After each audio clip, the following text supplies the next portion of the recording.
Assalamualaikum warahmatullahi wabarakatuh. Waalaikumsalam warahmatullahi. Alhamdulillahi rabbil alamin, wassalatu wassalamu ala sayyidil mursalin wa ala alihi wa sahbihi ajma'in. Rabbi syarah li sadri wa yassir li amri wahlul 'uqdatam min lisani yafqahu qawli. Subhanaka la ilma lana illa ma 'allamtana innaka antal alimul hakim. Wala hawla wala quwwata illa billahil aliyyil azim. Terima kasih kepada Ijo dan kepada sidang pendengar Selat Ad-Dinul Khalis. Mudah-mudahan kesemua kita dikurniakan oleh Allah Subhanahu wa taala dengan agama yang suci, dengan akidah yang suci, akidah ahli sunnah wal jamaah, dengan ibadah yang sebenar-benarnya yang berlandaskan kepada ilmu, dan dengan kosak hati yang suci, yang khalis, beribadah semata-mata kerana Allah Subhanahu wa taala. Amin. Jadi sebagaimana yang Ijo sebut tadi, insya-Allah untuk selok kali ini akan membicarakan berkaitan dengan qada mubram, putus, dan qada muallaq, qada yang tergantung. Jadi ini kita sudah membicarakan secara ringkas selok yang terdahulu, hak minggu lepas. Jadi insya-Allah untuk selok kali ini kita akan memanjangkan lagi pembicaraan berkaitan dengan qada mubram, qada yang putus, dan qada yang muallaq, qada yang tergantung. Tetapi sebagaimana yang saya sebut selok-selok yang terdahulu, kita membicarakan berkaitan dengan rukun iman yang keenam, beriman dengan qada dan qadar Allah Subhanahu wa taala. Ini kita kena memahami satu-satu, dan kita permati kejap di akidah kita akan satu-satu pembicaraan. Jadi qada, kehendak Allah, ketentuan Allah, ketetapan Allah yang bersifat dengan iradah. Qadar, perbuatan Allah yang bersifat dengan kudrah. Yang kita bicara sekarang adalah berkaitan dengan qada, kehendak Allah, ketentuan Allah, ketetapan Allah yang bersifat dengan iradah, selaras sebagaimana ilmu Allah yang mengetahui segala-gala perkara pada azal. Yang mana apabila kita memahami betul-betul berkaitan dengan hak rukun iman yang keenam, sekalian yang berlaku datang daripada qada dan qadar Allah sekalian. Wabil qadari kulli, hadis Muslim. Dan engkau beriman, kata Nabi SAW, dengan kehendak Allah, ketentuan Allah dan perbuatan Allah sekaliannya. Jadi apabila kita beriman dengan qada Allah sekaliannya, maka di mana pula timbul tergantung? Satu. Kemudian qada Allah ini pergi kepada iradah. Qada Allah, kehendak, ketentuan Allah, ketetapan Allah yang bersifat dengan iradah. Kemudian saya apabila sebut qada Allah, kehendak, ketentuan Allah yang bersifat dengan iradah, saya tidak berhenti di sifat iradah.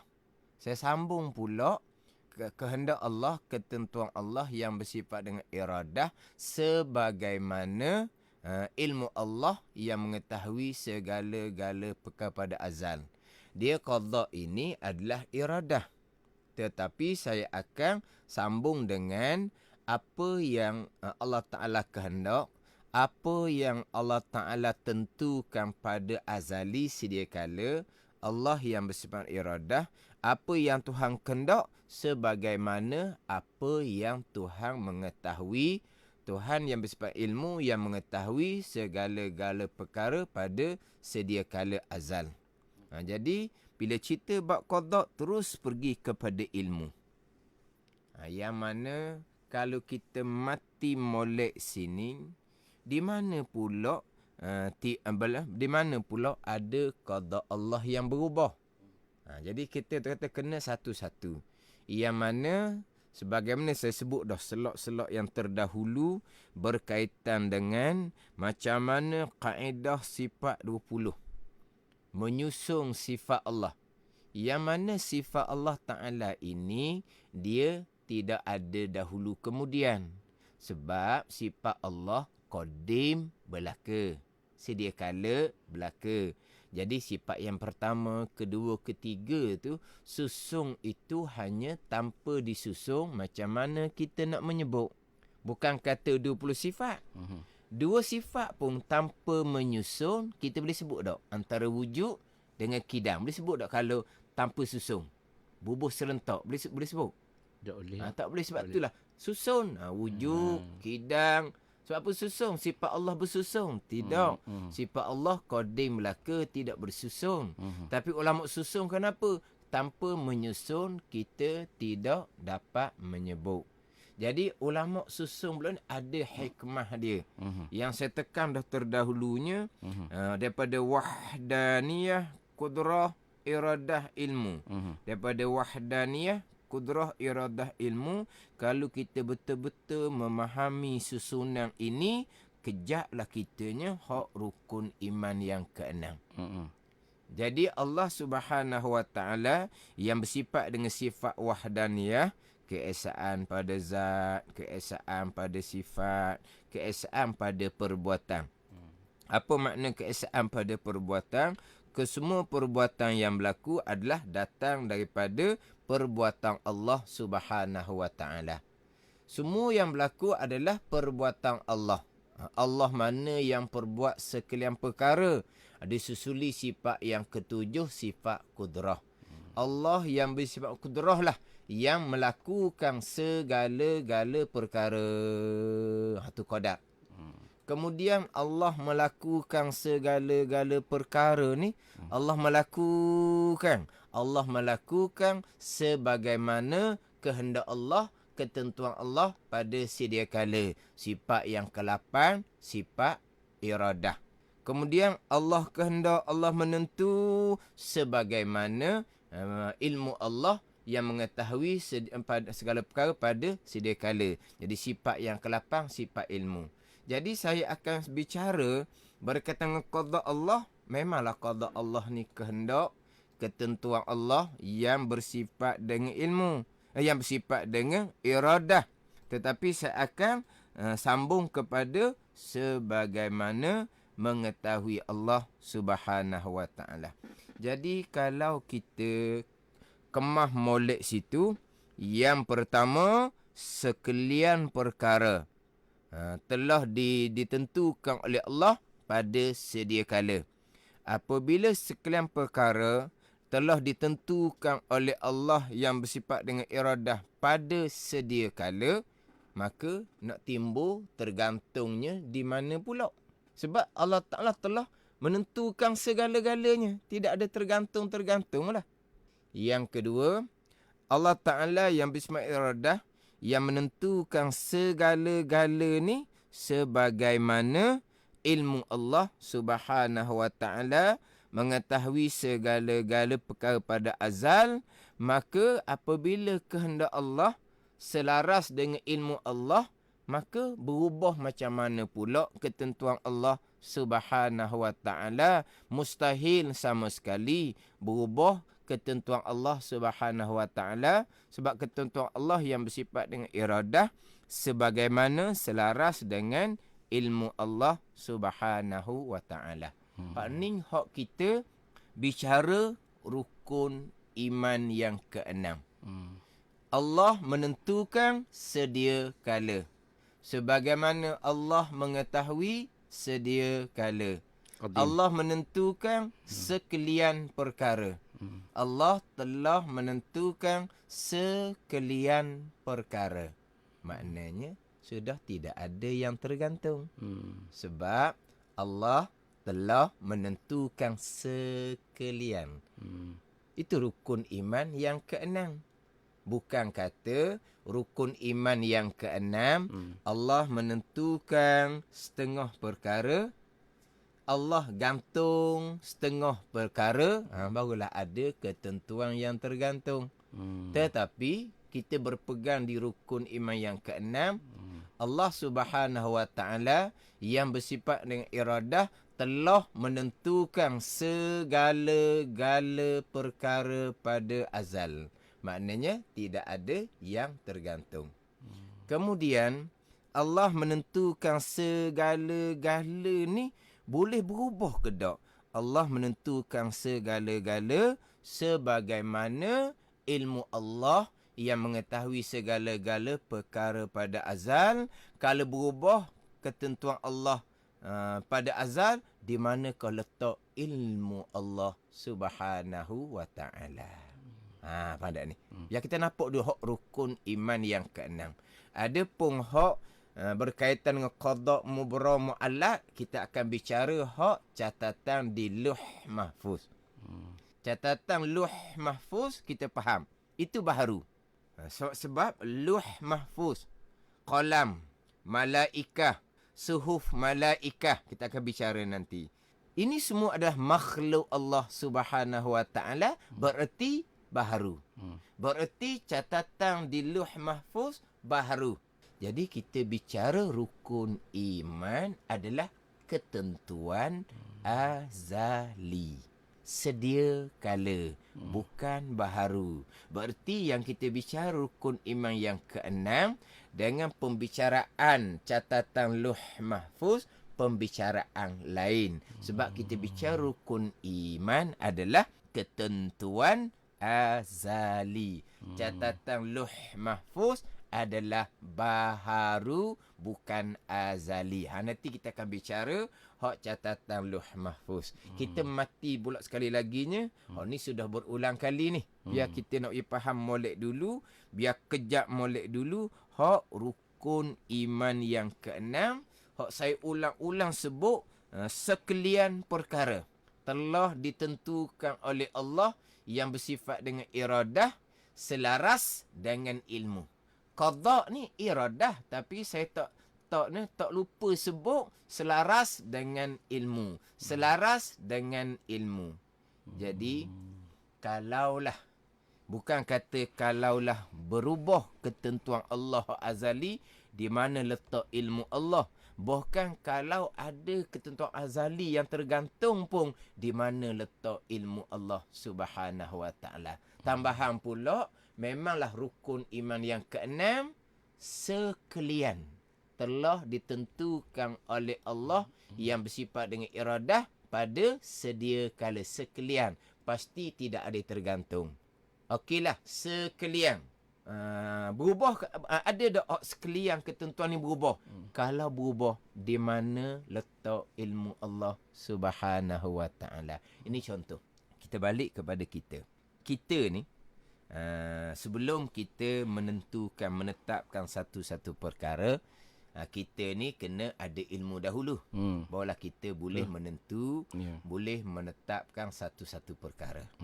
Adapun menentu Allah azali, mengetahui Allah azali. Dia panggil ta'alluq tanjizi qadim bagi iradah, ta'alluq tanjizi qadim bagi ilmu atas pengajian kaedah sifat secara mendalami. Atau bukan fardu ain.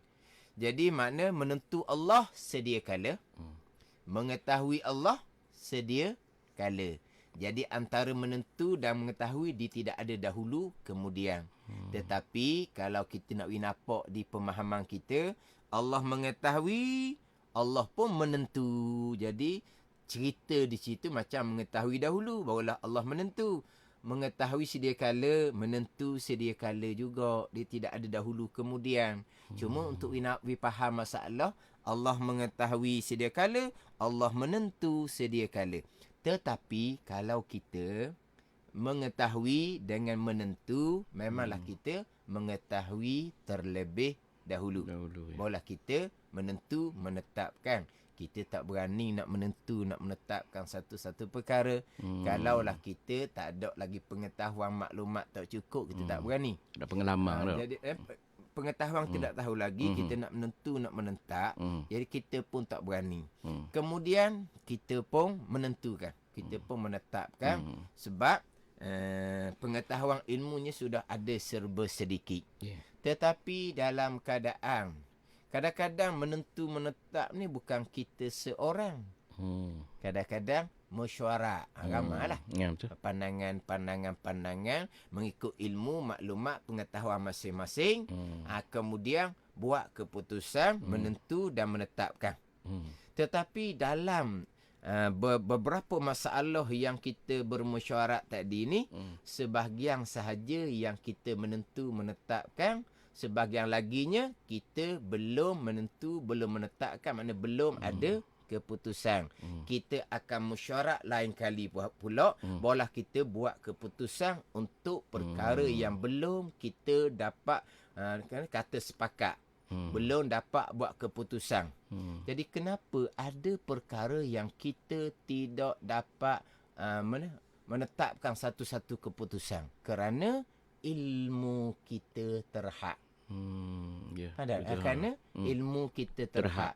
Maka permasalahan ini kita gantung dahulu kepada mesyuarat akan datang. Kenapa ada yang tergantung? Kenapa tak dapat lagi menetapkan, menentukan keputusan? Kenapa? Masalahnya adalah ilmu kita. Walaupun bermesyuarat dah tu. Mana bukan ketetapan seorang diri tu. Tapi oleh kerana bergam-gam, okey, kita tangguh dahulu ni, kita mesyuarat akan datang. Puncanya ilmu.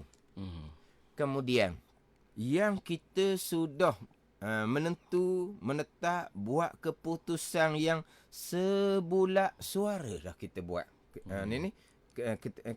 Ketentuan dan ketetapan tu sebulat suara. Jalan apa yang kita putuskan tu, jalan akhirnya terpaksa kena ubah semula hak keputusan kita terdahulu. Sebab apa? Nampaknya tak jadi hija hak keputusan kita terdahulu. Kenapa jadi berubah seumpama tu keputusan? Puncanya ilmu. Ada perkara yang kita putuskan, ada perkara yang belum kita putuskan, kita gantung.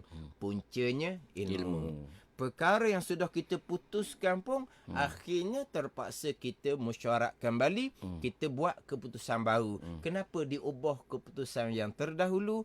Puncanya ilmu.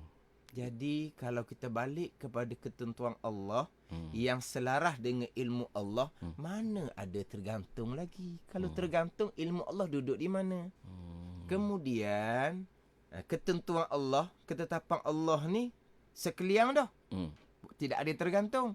Tiba-tiba berubah pula kemudian. Di mana duduk ilmu Allah Subhanahu wa ta'ala? Mustahil sama sekali ketentuan Allah berubah di kemudian. Sebab apa? Di mana letak ilmu Allah Subhanahu wa ta'ala. Jadi saya buat bandingan dengan persoalan kita tadi, untuk kita mengenal Allah yang mengetahui segala-gala ni. Kita mengetahui sedikit-sedikit tu pun kurniaan Allah Subhanahu wa ta'ala. Jadi maknanya tak peliklah kita ada keputusan yang tergantung. Keputusan muktamad, keputusan sebulat suara, tiba-tiba terpaksa diubah kemudian kerana kita jahil. Jadi kita berpegang Allah bersifat dengan sifat ilmu. Allah alim, Allah amat mengetahui. Jadi ketentuan Allah iradah selaras dengan mengetahui Allah pada sedia kala. Jadi ketentuan Allah sekalian, tidak ada tergantung. Kemudian ketentuan Allah yang sekalian ni mustahil berubah sama sekali. Sebab apa? Kalau berubah, di manakah sifat ilmu Allah Subhanahu wa ta'ala? Hak Allah Ta'ala lah. Allah Ta'ala nak ubah, dia ubahlah hak dia. Hak tu kita kena mengaji molek hak berkaitan dengan kudrah dan iradah Allah, tidak berkait dengan perkara yang mustahil, yang mana berubah ketentuan Allah adalah mustahil sebab bawa kepada rasa sifat ilmu Allah Subhanahu wa ta'ala. Jadi kudrah iradah Allah tidak berkait dengan perkara yang mustahil. Jangan pula kita tambah. Memanglah berubah ketentuan tu mustahil, tapi Allah kuasa. Allah nak ubah, dia ubahlah. Jangan ikut tu pula, sebab kekuasaan Allah tidak berkait dengan perkara yang mustahil. Jadi jelas di rukun iman yang keenam tidak ada yang tergantung dan mustahil berubah sama sekali. Mustahil sama sekali berubah ketentuan Allah Subhanahu Wa Taala. Yang mana rukun iman yang keenam kita beriman dengan qada Allah, dengan bahawa kita beriman segala-gala perkara yang berlaku telah dikehendaki, telah ditentukan oleh Allah pada sedia kala. Ketentuan Allah Subhanahu Wa Taala ini tidak ada penghujung. Ketentuan Allah tidak ada penghujung, sebagaimana nanti kita bicara qadar, perbuatan Allah pun tidak ada penghujung. Kenapa kata ketentuan Allah qada tidak ada penghujung? Kenapa kata qadar perbuatan Allah tidak ada penghujung? Kerana apa yang berlaku di syurga dan neraka yang kekal selama-lamanya, yang berlaku di syurga dan neraka, itu pun qada dan qadar Allah Subhanahu Wa Taala. Berarti apa yang berlaku di syurga dan neraka tidak ada penghujung, qada ketentuan Allah, qadar perbuatan Allah pun tidak ada penghujung. Sekalian perkara diqadakkan, ditentukan oleh Allah, dan sampai masa berlaku, sekalian perkara yang berlaku datang daripada perbuatan Allah Subhanahu Wa Taala. Hak ni saya tekan dahulu hak berkaitan dengan hak rukun iman yang keenam. Barulah kita pergi kepada hak persoalan qada mubram dan qada muallaq. Jadi hak qada mubram muallaq ini pembicaraan Lauh Mahfuz. Jadi catatan di Lauh Mahfuz, begitu juga catatan di suhuf malaikah, ada yang mubram putus, ada yang muallakun muallak tergantung. Hanya di catatan Lauh Mahfuz. Di iradah Allah azali, hak rukun iman yang keenam qada. Di ilmu Allah azalinya mubram, putuh belaka dah. Hak iradah Allah ketentuan azali, hak ilmu Allah azali mubram, putuh belaka dah. Putuhlah sebab sekalian qada Allah. Ada ni. Sekalian qada Allah.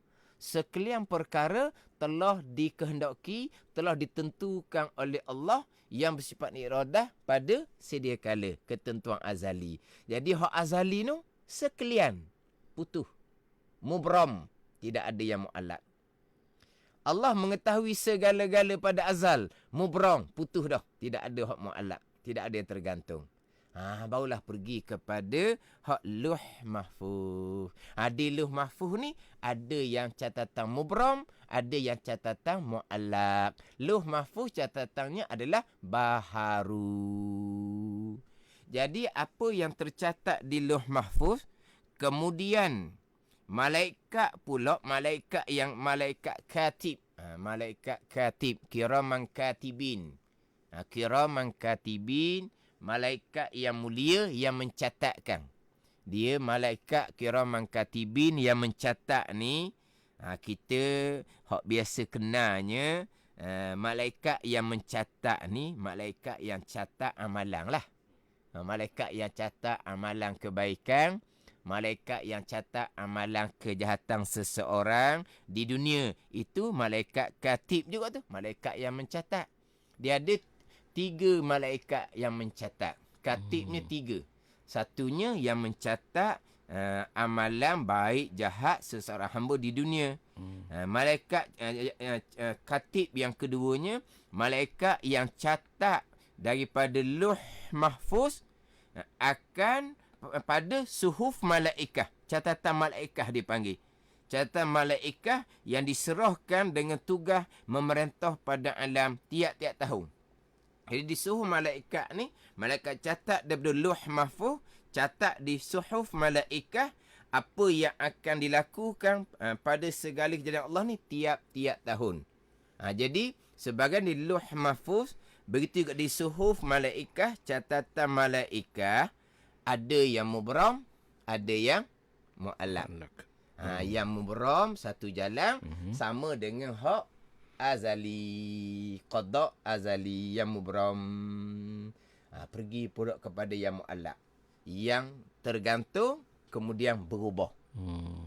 Hak mubram putus tidak tergantung dan tidak berubah. Hak mubram yang putus di Lauh Mahfuz, di suhuf malaikah sama dengan hak azali. Kemudian hak di Lauh Mahfuz, hak mu'allaq yang tergantung. Hak mu'allaq tergantung di Lauh Mahfuz dan tergantung di suhuf malaikah. Dan juga kalau tergantung di Lauh Mahfuz, tergantung di suhuf malaikah, tergantung juga di catatan budak umur 4 bulan dalam kandungan ibu selepas ditugaskan malaikah supaya mencatat apa yang akan berlaku.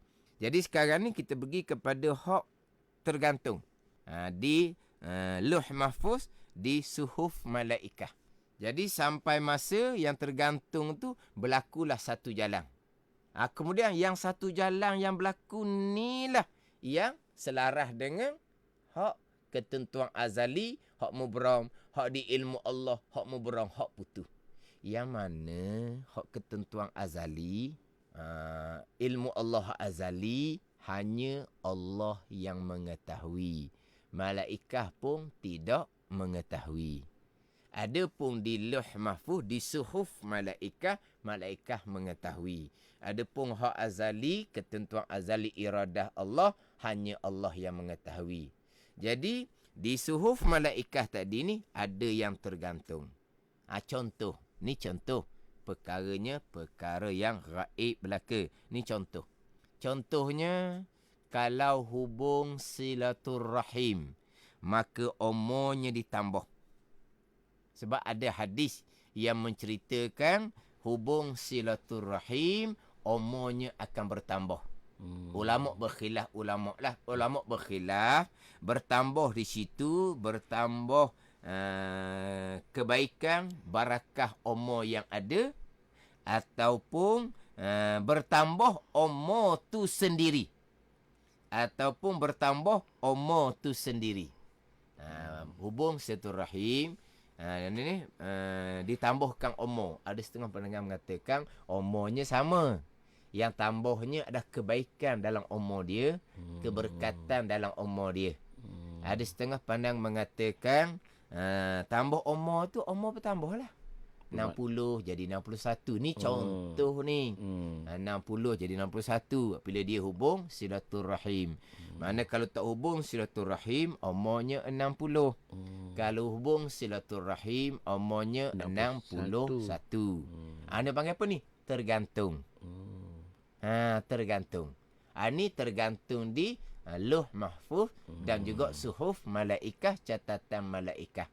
Sampai masa dia ni memang orang yang tidak hubung silaturrahim, orang yang selalu berkelahi dengan orang contohnya. Jadi umurnya 60 kemudian dimatikan.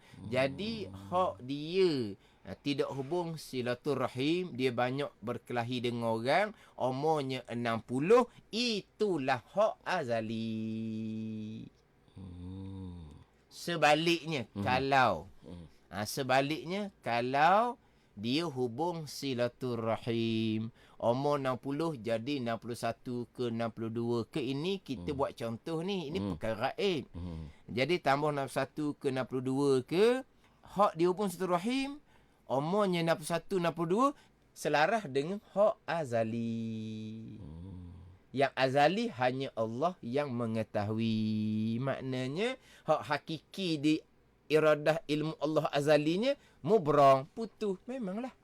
Sebab di ketentuan Allah azali, di ilmu Allah azali, tidak ada yang tergantung. Dan mustahil berubah sama sekali. Sebab apa? Kalau berubah di mana ilmu Allah subhanahu wa ta'ala. Kemudian, seseorang tadi hubung silaturrahim, umurnya jadi 61, 62, hubung silaturrahim tu qada dan qada Allah lahnya. Kan gitu? Jadi hubung silaturrahim tu qada dan qada Allah.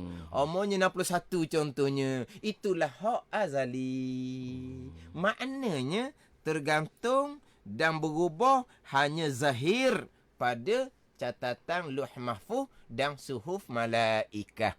Adapun iradah ilmu azali telah tetap dah segala-gala perkara dan mustahil sama sekali nak berubah ketentuan Allah, ketetapan Allah hak azali. Jadi kalau macam tu gak kita hubung surahim ataupun tidak, apa yang berlaku pada kita sekarang, macam mana Tuhan jadikan? Atau masing-masing ada Tuhan jadikan seseorang sukar untuk berbaik-baik dengan orang. Ada Allah Ta'ala jadikan seseorang sangat mementingkan hubungan silaturahim. Itu bahagian masing-masing. Dan Allah Ta'ala susun kehadapannya bahagian masing-masing. Sekaliannya qada dan qadar Allah Subhanahu Wa Ta'ala. Begitu juga dengan doa. Tadi cerita contoh hubung silaturahim. Betul juga dengan bicara doa. Bicara doa pun sama juga. Kita berdoa, kemudian nasib kita berubah. Kalau tidak berdoa, nasib kita tidak berubah. Itu contoh tergantung. Tapi ingat baik, bukan di iradah ilmu Allah azali. Hak rukun iman yang keenam, sekalian perkara telah dikehendaki, telah ditentukan, telah ditetapkan oleh Allah yang bersifat iradah pada sedia kala. Sekalian. Tidak ada yang tergantung.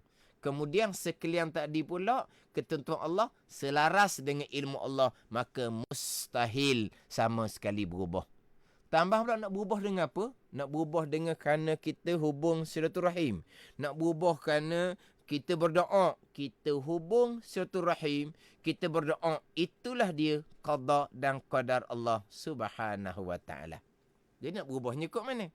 Jadi yang tergantung, yang berubah hanyalah zahir di Luh Mahfuz dan di suhuf malaikah.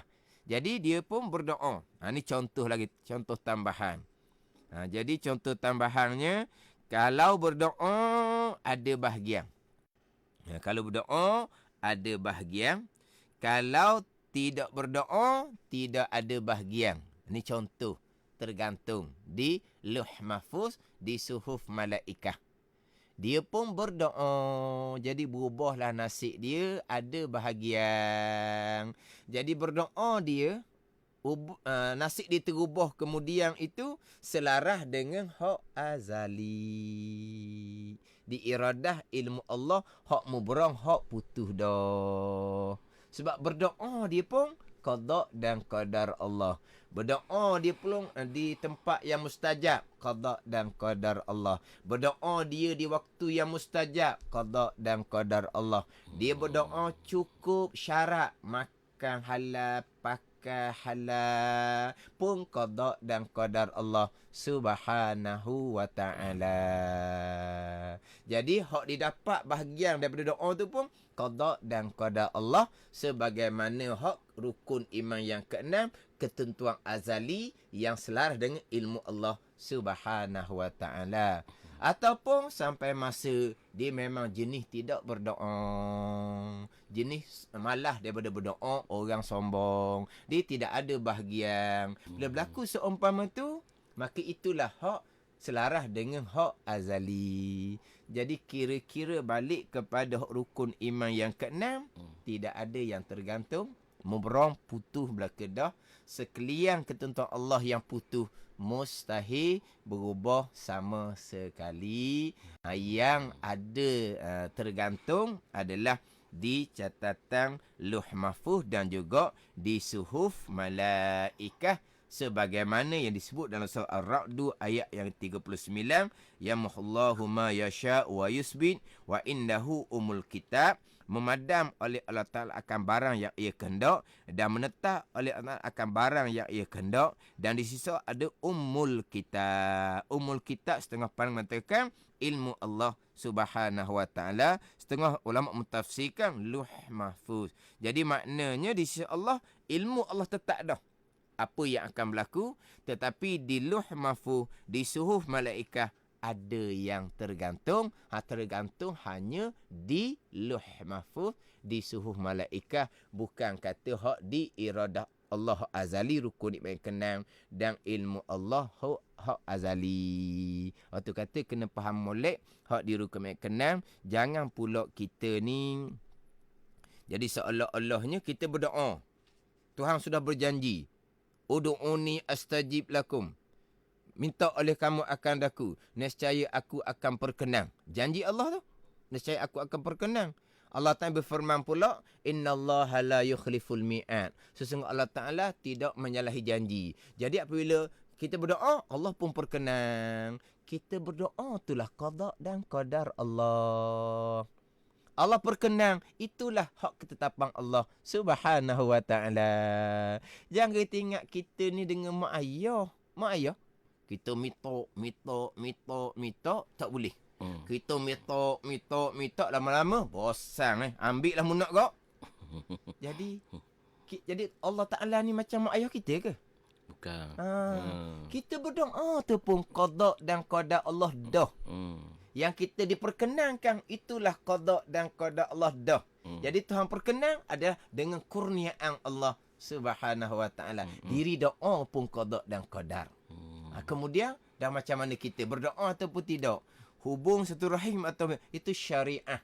Kita dituntut perbanyakkan berdoa kepada Allah Subhanahu wa ta'ala. Doa adalah ibadah dan kita berdoa tu pun adalah qada dan qadar Allah. InsyaAllah kita ada bahagian lah. Apabila Tuhan qadakan kita rajin berdoa dan kita berdoa pula cukup syarat-syarat doa yang diperkenankan. Jadi cukup syarat-syarat itu pun adalah qada dan qadar Allah Subhanahu wa ta'ala. Jadi balik pada rukun iman yang keenam, sekalian perkara telah diqadakkan oleh Allah pada azal. Tidak ada yang tergantung, selaras dengan ilmu Allah. Mustahil berubah sama sekali. Yang tergantung, yang berubah hanya zahir di Lauh Mahfuz dan suhuf malaikat yang baharu. Yang berubah tu adalah selaras dengan hak qada Allah pada azal. Sekalian perkara qada dan qadar Allah Subhanahu wa ta'ala, sama ada perkara yang baik ataupun perkara yang jahat. Perkara baik, iman dan ta'ah, qada dan qadar Allah. Perkara jahat, kufur dan maksiat, qada dan qadar Allah. Kufur dan maksiat yang berlaku pun qada dan qadar Allah. Ini nisbah kita, pegangan percakapan kitanya. Yang baik daripada Allah, yang tak baik datang daripada kelemahan diri kita sendiri. Haram kita menyandarkan perkara jahat, perkara buruk kepada qada dan qadar Allah Subhanahu wa ta'ala. Kemudian kita ahli sunnah wal jamaah wajib berpegang di akidah hamba kita ni ada pilihan dan perbuatan, tetapi pilihan dan perbuatan hakiki sebenar-benarnya qada dan qadar Allah Subhanahu wa ta'ala. Mudah-mudahan Allah Ta'ala kurniakan pemahaman kepada kita dengan pemahaman akidah yang sebenar, akidah yang suci, akidah ahli sunnah wal jamaah. Wallahu